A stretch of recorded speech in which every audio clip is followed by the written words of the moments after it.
भारत दुनिया में दूध का सबसे बड़ा उत्पादक है। देश में डेयरी एक पारंपरिक और पारिवारिक व्यवसाय रहा है। यह एक ऐसा क्षेत्र है जिसकी आधारशिला महिलाएं रही हैं और डेयरी क्षेत्र में लगभग 70% कार्य महिलाओं द्वारा किया जाता है। पिछले कुछ सालों में डेयरी सेक्टर में महिलाओं की भागीदारी तेजी से बढ़ रही है। इस क्षेत्र में महिलाओं की प्रमुख भूमिका न केवल उन्हें आत्मनिर्भर और सशक्त बना रही है, बल्कि ग्रामीण अर्थव्यवस्था को भी मजबूत कर रही है। डेयरी क्षेत्र में महिलाओं की भागीदारी बढ़ाने के लिए सरकार भी कई कदम उठा रही है। भारत में अमूल और नेशनल डेयरी डेवलपमेंट बोर्ड जैसी संस्थाओं के जरिए महिला सहकारी समितियां स्थापित की गई हैं, जिनमें महिलाएं दुग्ध उत्पादन से लेकर के इसकी मार्केटिंग और इसके मैनेजमेंट का कार्य संभाल रही हैं। इसके अलावा कई ऐसी सरकारी योजनाएं चलाई जा रही हैं जो महिलाओं को अनुदान और ट्रेनिंग देती हैं। डेयरी बिजनेस में मुनाफा कैसे कमाना है, ये जानिए महिला डेयरी किसान मीना बेन से, जिन्होंने डेयरी चलाकर बच्चों को इंग्लैंड पढ़ने भेजा। जब मैंने शुरुआत की थी तो 5 गायों से शुरू किया था और ऐसे बढ़ाते बढ़ाते 15 तक किया। फिर थोड़ा और तबेला मैंने बढ़ाया तो मैं गांव में अब से यहाँ शिफ्ट हुई। तो यहाँ अभी मेरे पास गाय भैंस मिला के 45 पशु है और मैं पूरे साल का दूध भी जो मंडड़ी में भरती हूँ, इस साल मैंने उससे अगले साल मैंने 27 लाख का दूध भरा था। इस बार मैंने 36 लाख का दूध भरा और इस बार तो मेरा टारगेट है 50 लाख से भी ज्यादा दूध भरने का टारगेट है और मैं वो चौक्कस पूरा भी कर दूंगी। मुझे पहले से ऐसा था कि मैं कुछ भी करूँ अपने पैरों पर खड़ा रहना चाहिए, इसीलिए मैंने सोचा कि हमारे पास जमीन थी, खेती थी, तो मैंने सोचा कि खेती है तो हमें पशुपालन करेंगे तो उसमें मुझे कुछ बाहर से नहीं खरीदना पड़ेगा। वो विचार से मैंने ये पशुपालन शुरू किया था। 3:30 बजे उठते हैं, सब गायों को पहले दाना डालते हैं, फिर वो जो दान होता है वो डालते हैं, उसके बाद उसकी दुहाई होती है और 9 बजे तक सबको नहला के सब कुछ पूरा काम निपट जाता है। दूध भी डेयरी पे चला जाता है। हाँ। और फिर शाम को कितने बजे? शाम को भी 4 बजे शुरू होता है। 4 बजे वो दाना डालेंगे और 6 बजे तक तो गाय का दूध सब निकाल के डेयरी पर दूध भी चला जाएगा। गाय को पानी पिला के सब गाय बैठ जाती है। पूरे दिन में हम और कुछ नहीं डालते, 2 ही टाइम डालते हैं उसको। मेरी सोच ऐसी है कि अगर मैं कदा जॉब करती तो इतना पैसा नहीं कमाती। आज मैं पूरे 1 महीने का 3.5 लाख से ऊपर का मेरा दूध होता है, तो मैं 2.5 लाख निकाल दूं तो 1,80,90,000 तो मुझे पूरे 1 महीने का मेरा पगार हो गया। इसी पैसे से तो मैंने अपने दोनों बच्चों को फॉरेन में भेजा है, दोनों को पढ़ने के लिए। कहाँ पे रहते हैं? यूके में है।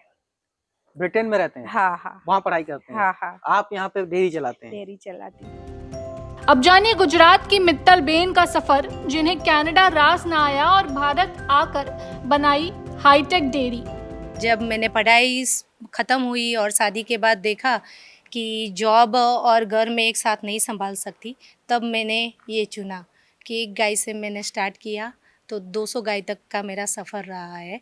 एक गाय में मुनाफा मिला तो दूसरी लाए, फिर तीसरी लाए, ऐसे करके हमने गाय भी बढ़ाई और उस टाइम पे मैंने एक साथ 12 गाय लाई थी। वो एक चैलेंजिंग था पर उसमें भी मैं सफल हो गई और मेरा काम बहुत बढ़िया चला। मैं और मेरे हस्बैंड दोनों केमिस्ट्री बीएससी है, तो हमने जॉब छोड़ के हमने ये पसंद किया कि घर में भी रहेंगे और काम भी अच्छे से होगा। खेती बाड़ी भी थी हमारी, तो क्या वो घास वगैरह हमें बाहर से लाना नहीं पड़ता था। हमें कुछ नॉलेज तो था नहीं, पर जैसे हमने एक रखी उससे थोड़ा थोड़ा हमें पता चलने लगा।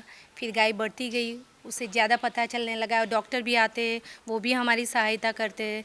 फिर मैंने यूट्यूब में भी देखती हूँ कि देसी उपचार भी होता है, तो काफ़ी सारा मैंने यूट्यूब से भी सीखा है, जाना है और ऐसे हमने शुरू किया है और सफल हो गए। तो अभी मेरे पास छोटे बड़े होके 50 एनिमल्स है, उसमें बफेलो भी है और काऊ भी है। आपकी लाइफ भी बड़ी इंटरेस्टिंग रही है कि आपके पेरेंट्स आपके कनाडा में रहते हैं, आप कनाडा में रही हैं, तो आपने कनाडा जैसी लाइफ को छोड़ के गांव यहाँ के गोबर को आप जो है साफ करना और इनको देखभाल करना कैसे, मतलब ये कितना कैसे संभव हुआ? वो वहाँ मैंने 1 साल, पिछले साल तो मैं 1 साल पूरी वहाँ कनाडा में रही थी, वहाँ जॉब भी की थी मैंने। बहुत वेदर भी अच्छा है, लोग भी अच्छे, बहुत अच्छा है, पर मेरा मन नहीं मानता था। जो दिल मानता है वो करना होता है ना, तो मेरा दिल बस यही मानता है कि मैं ये करूँ। पता नहीं ये गाय माता की सेवा है कि क्या है, मुझे नहीं पता, पर कहीं भी जाती हूँ ना, घूम फिर के मैं यहीं आ जाती हूँ कि बस करना तो अब यही है। तो मुझे इसमें इंटरेस्ट है और मैं यही करूँगी। तो इसके लिए मैंने ट्रेनिंग एनडीडीबी से ली है, मेरे नए फार्म के लिए, बीएमएफ फार्म के लिए मैंने स्पेशल ट्रेनिंग ली है। तो उसमें से काफ़ी सारा मैंने सीखा है, और जो नया प्रोजेक्ट है उसमें तो मुझे स्पेशल एक वेटरनरी डॉक्टर की ज़रूरत पड़ेगी, जो बस मेरे फार्म के लिए सीमित रहेगा। 1.5 करोड़ से भी ऊपर का दूध मैंने भरवाया है, तो वो तो मुझे गवर्नमेंट भी सहाय करती है, एनडीडीबी ने भी सहाय की है, तो मुझे लगता है उसमें तो मैं काफ़ी आगे चली जाऊंगी। उसमें 10 करोड़ तक का जाएगा। हाँ, जाएगा। सिर्फ दुग्ध उत्पादन ही नहीं, गाय के गोबर के प्रोडक्ट से भी महिलाएं अच्छा कमा रही हैं। गुजरात की जागृति बेन महिलाओं के साथ मिलकर गोबर की स्लरी से बायोगैस बना रही हैं। इससे वे काफी अच्छी कमाई कर रही हैं। कितने साल हो गए? 6 साल पहले हमने बायोगैस की शुरुआत की थी। पहले हमने एनडीडीबी की सहायता से ये बायोगैस शुरू किए। फिर हमने एक दूध से तो आवक होती ही थी, लेकिन गोबर से ही हमारी आवक होती है। जब से बायोगैस लगाए तब से हम एलपीजी बॉटल, लकड़े सब कुछ यूज़ करते नहीं है। फिर हमने एक एनडीडीबी की सहाय से एक मुझको सखी खाद सहकारी मंडली बनाई, इसमें मैं सेक्रेटरी हूँ। कई महिलाएं गोबर के प्रोडक्ट्स बनाकर भी आत्मनिर्भर बन रही हैं। घर में हम सतारी बैठने से तो अच्छा ही है कि हम अपना कोई कार्य कर सकें, और ये कार्य करने से हमें बहुत ही आमदनी मिलती है, और अच्छे से काम करने से हमने यही काम करते करते हमने बीए कर लिया है, और 4-5 घंटा कार्य करने से हमें 400-500 की आमदनी मिलती है। गाय इधर उधर भटकती रहें, जहाँ तहाँ सड़क पर मारी वैसी वैसी घूम रही थी, तो अपन पकड़ के ले अपन बांध लियन, अपन गाँव गोबर बनाए रहे। वो पला छोटी कटोरी, बड़ी कटोरी, वही से ने सारा समझो काम हम लोगन चल रहा। अपने ऐसी वैसी जाते न अपने मन घर है हम सब अपन काम कर रहे न, अपन आए है तो 2-3-4 से का हमारे काम ही हुई जाती है। तो नहीं वह में हम अपन धंधा अपन चला रहे हैं, अपने आदमी से ने कोई मांगे जाचे कि नहीं, हम अपन काम चल रहा है हमारा आराम से ने। बड़े पैमाने पर भी गोबर के प्रोडक्ट्स का कारोबार कर रही हैं महिलाएं। सर, देसी गाय के गोबर से हम लोग लोगो डिज़ाइनिंग से लेके, नेम प्लेट से लेके, छोटे दिए, की ring, paperweight, frame, statues, basically जो एक नॉर्मल इंसान सोच भी नहीं सकता है, हमने गोबर के थ्रू वो भी आविष्कार किया है। कैसे मन में आया आपको? देखिए यूएस में पढ़ाई की हो जिसने, वहाँ जॉब की हो, उसके बाद गाय के गोबर से बने हुए, ठीक है दूसरा तो कर रहा है, लेकिन उसे देख के हम भी करने लगे। सो जब मैं यूएस में अपनी पढ़ाई करके वापस इंडिया आई, तो अब मेरे पापा फार्मिंग बैकग्राउंड से हैं। सो बचपन से हम लोगों ने खेती बाड़ी और इन चीज़ों के बारे में पढ़ा भी है, और अपने फैमिली में भी देखा है। तो जब मैं वापस आई, वापस आने के बाद मैं पापा के साथ उनके बिज़नेस में और हर चीज़ में इन्वॉल्व होने लगी। तब मैंने काफ़ी चीज़ें ऐसी देखी कि हमारे इंडिया में बहुत चीज़ों की कमी है। इसी दौरान हमारा नीरज भैया के साथ कहीं ना कहीं कोलैबोरेट हुआ, हम उनको मिले, उन्होंने इस कॉन्सेप्ट के बारे में थोड़ा बहुत बताया। तब मैंने अपने एंड का रिसर्च किया, और रिसर्च करने के बाद मुझे पता चला कि ये इंडस्ट्री अगर आज 10% लोगों के फेवर में है, कि हाँ भी 10% लोग हैं जो इस इंडस्ट्री को इस पॉइंट पे, तो आगे जाके ये 100% काम आएगी। कहाँ तक आप लोग के प्रोडक्ट्स ये जाते हैं, बिकते हैं? सर, अभी अगर मैं बोलूँ ऑनलाइन है, तो ऑनलाइन तो आपको भी पता है कि ऑर्डर लेने की या करने की कोई सीमा नहीं है। तो इस टाइम पे हमने आउट ऑफ स्टेट भी ऑर्डर पहुंचा रखे हैं। इसके अलावा जैसे लोकली अगर मैं बात करूँ, अभी पंतनगर यूनिवर्सिटी में रिसेंटली किसान मेला हुआ था, तो जो मोमेंटोस इस बार पंतनगर यूनिवर्सिटी की तरफ से यूज़ किए गए थे, वो भी हमारे एफपी की तरह देसी गाय के गोबर से ही बने थे।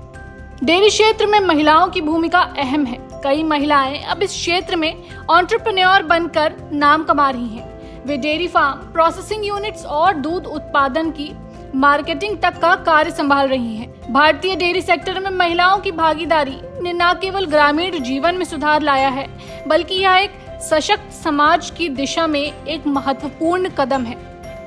गांव जंक्शन के लिए श्रेया सिंह की रिपोर्ट। सभी सोशल मीडिया प्लेटफॉर्म पर गांव जंक्शन को फॉलो करें। व्हाट्सएप नंबर और जीमेल आईडी पर भी संपर्क साध सकते हैं।